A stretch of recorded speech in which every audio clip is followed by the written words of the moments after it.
Friends, இந்த வீடியோவில் வந்து தமிழ் ப்ரீவியஸ் இயர் கொஸ்டின்ஸ் வந்து ஒரு 25 கொஸ்டின்ஸ் வந்து பார்ப்போம். ஃபர்ஸ்ட் கொஸ்டின் பாருங்கள். மோசி கீரனார் உடல் சோர்வினால் முரசுக்கட்டிலில் உறங்கிய போது கவரி வீசிய மன்னன் வந்து யார் அப்படின்னா சேரன் பெருஞ்சேரல் இரும்புரை அப்படிங்கிறாங்க. இது வந்து old book content. Mosi Keeranar உடல் சோர்வினால் முரசுக்கட்டிலில் உறங்கிய போது கவரி வீசிய மன்னன் வந்து சேரன் பெருஞ்சேரல் இரும்புரை. அடுத்து ஒரு பொறுத்துக்க பாருங்க. கவுந்தி அடிகள்னா சமணத்துறவி, மாதரி அப்படின்னா வந்து ஆயர்குல மூதாட்டி தான் வந்து மாதரி அப்படிங்கிறாங்க. இதே மாதவி அப்படின்னா ஆடல் அரசி, கண்ணகி வந்து மாநாயக்கனின் மகள் தான் வந்து கண்ணகி. கவுந்தி அடிகள் வந்து ஒரு சமணத்துறவி, மாதரி அப்படின்னா வந்து ஆயர்குல மூதாட்டி, மாதவி அப்படின்னா ஆடல் அரசி, கண்ணகி அப்படின்னா வந்து மாநாயக்கனின் வந்து மகள். அடுத்து பாருங்க. கடிகை என்பதன் பொருள் யாது அப்படிங்கிறாங்க. கடிகை அப்படின்னா அந்த நான்மணி கடிகை, அதில் வந்து அந்த கடிகை அப்படிங்கிறது வந்து அணிகலன் அதை வந்து குறிக்குது. கடிகை என்பதன் பொருள் வந்து அணிகலன். கற்றவனுக்கு கட்டுச்சோறு வேண்டா என கூறும் நூல் வந்து எது அப்படின்னா வந்து பழமொழி 400. கற்றவனுக்கு கட்டுச்சோறு வேண்டா என கூறும் நூல் பழமொழி 400. பழமொழி 400ஓட ஆசிரியர் யார் அப்படின்னா வந்து முன்றுரை அரையனார் தான் பழமொழி 400ஓட ஆசிரியர். அதுதான் இந்த அடிக்கடி இந்த கேள்வி கேட்டிருக்காங்க. கற்றவனுக்கு கட்டுச்சோறு வேண்டா என கூறும் நூல் பழமொழி 400. 5வது கொஸ்டின். வள்ளுவரும் தம் குரல் பாவடியால் வையத்தார் உள்ளுவதெல்லாம் அளந்தார் ஓர்ந்து என திருக்குறளை பாராட்டியவர் யார் அப்படின்னா வந்து பரணர். வள்ளுவரும் தம் குரல் பாவடியால் வையத்தார் உள்ளுவதெல்லாம் அளந்தார் ஓர்ந்து என திருக்குறளை பாராட்டியவர் யார் அப்படின்னா வந்து பரணர். நூலாசிரியர் பாருங்க. ஜெயங்கொண்டர் அப்படின்னா வந்து கலிங்கத்து பரணி, காரியாசன் வந்துன்னா சிறுபஞ்ச மூலம், கம்பர் வந்து சடகோபரந்தாதி, கண்ணகனார் அப்படின்னா வந்து புறநானூறு. ஜெயங்கொண்டார் அப்படின்னா கலிங்கத்து பரணி, காரியாசன் அப்படின்னா சிறுபஞ்ச மூலம், கம்பர் வந்து சடகோபரந்தாதி, கண்ணகனார் வந்து புறநானூறு.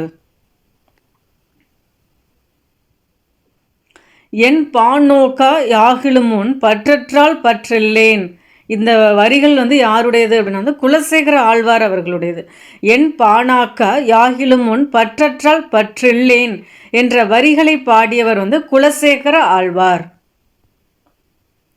செரு என்பதன் பொருள் வந்துன்னா வயல். இதுவும் ஒரு ரிப்பீட்டடான கொஸ்டின்.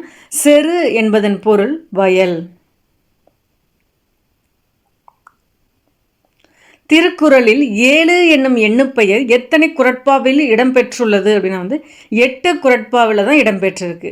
திருக்குறளில் 7 என்னும் எண்ணுப்பெயர் எத்தனை குறட்பாவில் இடம்பெற்றுள்ளது அப்படின்னா வந்து 8 பெயர்கள், 8 குறட்பாவில் வந்து இந்த 7ங்கிற எண் வந்து இடம்பெற்றிருக்கு. கீழ்கண்ட நூற்களில் தமிழ் 3000 என்று வேறு பெயர் கொண்ட நூல் வந்து எதுனா திருமந்திரம். திருமூலரோட நூல் தான் வந்து திருமந்திரம். அந்த திருமுறையில் வந்து 10ஆம் திருமுறையாக தான் திருமந்திரம் இருக்கும். இது வந்து ஒரு 3000 பாடல்களை கொண்டது. அதனால தான் இது வந்து தமிழ் 3000 அப்படிங்கிற சிறப்பு பெயர் வந்து திருமந்திரத்துக்கு இருக்குது. தொண்டர் சீர் பரவுவார் என போற்றப்படுபவர் யார் அப்படின்னா சேக்கிலார். தொண்டர் சீர் பரவுவார் என போற்றப்படுபவர் யார் அப்படின்னா சேக்கிலார். யாருடைய அறிவுரைப்படி ஆதிரையிடம் மணிமேகலை முதலில் பிச்சை ஏற்றாள் அப்படின்னா அரவண அடிகள். யாருடைய அறிவுரைப்படி ஆதிரையிடம் மணிமேகலை முதலில் பிச்சை ஏற்றாள் அப்படின்னா அரவண அடிகள் அப்படிங்கிறாங்க.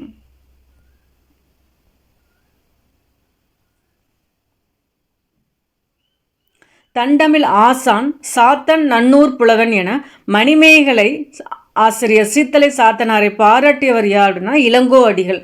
தண்டமிழ் ஆசான் சாத்தன் நன்னூர் புலவன் என மணிமேகலின் ஆசிரியர் சீத்தலை சாத்தனாரை பாராட்டியவர் யார் அப்படின்னா வந்து இளங்கோ அடிகள்.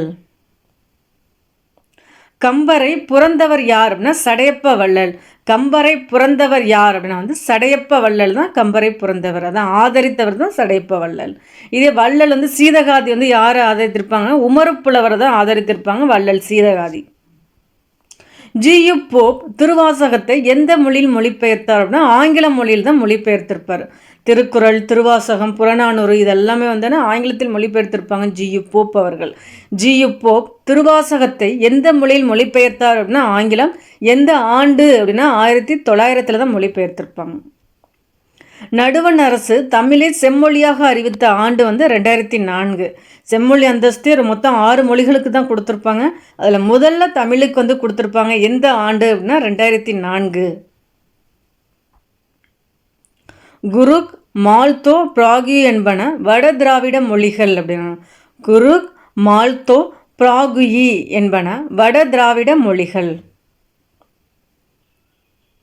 ஒரு லட்சிய சமூகம் சுதந்திரம், சமத்துவம், சகோதரத்துவம் ஆகியவற்றை அடிப்படையாக கொண்டது என்றவர் அண்ணல் அம்பேத்கர். ஒரு லட்சிய சமூகம் சுதந்திரம், சமத்துவம், சகோதரத்துவம் ஆகியவற்றை அடிப்படையாக கொண்டது என்றவர் யார் அப்படின்னா வந்து அண்ணல் அம்பேத்கர். திருவி கல்யாண சுந்தரனார் எழுதாத நூல் எது அப்படின்னா வந்து சித்திரக்கவி. எழுதிய நூல்கள் தான் முருகன் அல்லது அழகு, உரிமை வேட்டல், தமிழ் சோலை. இது எல்லாமே வந்து திருவிக்கா அவர்களுடையது. திருவிக்கா எழுதாத நூல் தான் கேட்டிருக்காங்க. சித்திரக்கவி தான் திருவிக்கா எழுதாத நூல். திருவிக்கா வந்து தமிழ் தென்றல் அப்படின்னு கூட குறிப்பிடுவாங்க. பொருந்தாதனவற்றை தேர்ந்தெடுத்து எழுதுக அப்படின்னு. சூசையப்பர் வந்து தேம்பாவணியின் பாட்டுடை தலைவர். கரெக்டு. ஏன்னா தேம்பாவணியின் ஆசிரியர் தான் வந்து வீரமாமுனிவர். அதில் தேம்பாவணியோட பாட்டுடை தலைவன் யார் அப்படின்னா வந்து சூசையப்பர் தான். திருமந்திரம் சைவ திருமுறைகளுள் 10ஆம் திருமுறை. அதுவும் கரெக்டு தான். சைவ திருமுறைகளில் 10ஆம் திருமுறை தான் திருமந்திரம். சங்கரதாஸ் சுவாமிகள் தமிழ் நாடகத்தின் தலைமை ஆசிரியர் அப்படிங்கிறாங்க. அதுவும் கரெக்டு தான். தமிழ் நாடகத்தின் தலைமை ஆசிரியர் யார் அப்படின்னா வந்து சங்கரதாஸ் சுவாமிகள் அப்படின்னு. இதே பம்மல் சம்பந்தனார் அப்படின்னா வந்து தமிழ் நாடகத்தின் தந்தை என அழைக்கப்படுபவர் வந்து பம்மல் சம்பந்தனார் வருவாங்க. மாதங்க சூளாமணியை இயற்றியவர் மறைமலை அடிகள். அதுதான் பொருந்தாதது. மாதங்க சூளாமணியை இயற்றியவர் மறைமலை அடிகள்ங்கிறது தவறு. தேம்பாவணியின் பாட்டுடை தலைவன் வந்து சூசையப்பர். சைவ திருமுறைகளில் 10ஆம் திருமுறை தான் திருமந்திரம். தமிழ் நாடகத்தின் தலைமை ஆசிரியர் வந்து சங்கரதாஸ் சுவாமிகள். இந்த 3மே கரெக்டு. பொருந்தாதது வந்து டி ஆப்ஷன் தான். தமிழக அரசு கவிஞர் சாலை இளந்திரையனுக்கு வழங்கிய விருது வந்து எது அப்படின்னு வந்து பாவேந்தர் விருது அப்படின்னு. தமிழக அரசு சாலை இளந்திரையனுக்கு வழங்கிய விருது பாவேந்தர் விருது. ஜி.யு. போப் திருக்குறளை ஆங்கிலத்தில் மொழிபெயர்த்து வெளியிட்ட ஆண்டு 1886. இதெல்லாம் old book content. GU. Pope திருக்குறளை மொழிபெயர்த்து வெளியிட்ட ஆண்டு வந்துன்னா 1886. எந்த மொழியில் மொழிபெயர்த்து வெளியிட்டார்னா ஆங்கிலத்தில் தான் மொழிபெயர்த்து வெளியிட்டார். மனநூல் என அழைக்கப்படும் நூல் வந்து எதுனா சீவக சிந்தாமணி. மனநூல் என அழைக்கப்படும் நூல் வந்து எதுனா சீவக சிந்தாமணி. ஒரு பொறுத்துக. சிந்தை அப்படின்னா எண்ணம், அப்படி இல்லைன்னா உள்ளம் அப்படின்னு கொடுப்பாங்க. நவ்வி அப்படின்னா மான், முகில் மேகம், புனல் அப்படின்னா நீர். சிந்தை அப்படின்னா எண்ணம், நவ்வி அப்படின்னா மான், முகில் மேகம், புனல் நீர். ஆங்கில சொல்லுக்கு நேரான தமிழ் சொல்லை அறிதல் அப்படின்னா ரிட்ஸ் அப்படின்னா வந்து சட்ட ஆவணங்கள் தான் வந்து ரிட்ஸ். இதே சக்சஷன் ஆக்ட் அப்படின்னா வந்து வாரிசுரிமை சட்டம் தான் சக்சஷன் ஆக்ட். இதே சப்ஸ்டாண்டிவ் லா அப்படின்னா உரிமை சட்டங்கள் தான் சப்ஸ்டான்சிவ் லா. எவிடன்ஸ் ஆக்ட்னா சான்று சட்டம். ரிட்ஸ்னா சட்ட ஆவணங்கள், சக்சஷன் ஆக்ட்னா வாரிசுரிமை சட்டம், சப்ஸ்டான்சிவ் லா அப்படின்னா உரிமை சட்டங்கள், எவிடன்ஸ் ஆக்ட்னா சான்று சட்டம். ஒரு 25 கொஸ்டின்ஸ் பார்த்துருக்கோம் ஃப்ரெண்ட்ஸ். பிடிச்சிருந்தா லைக் பண்ணுங்கள். தேங்க்யூ.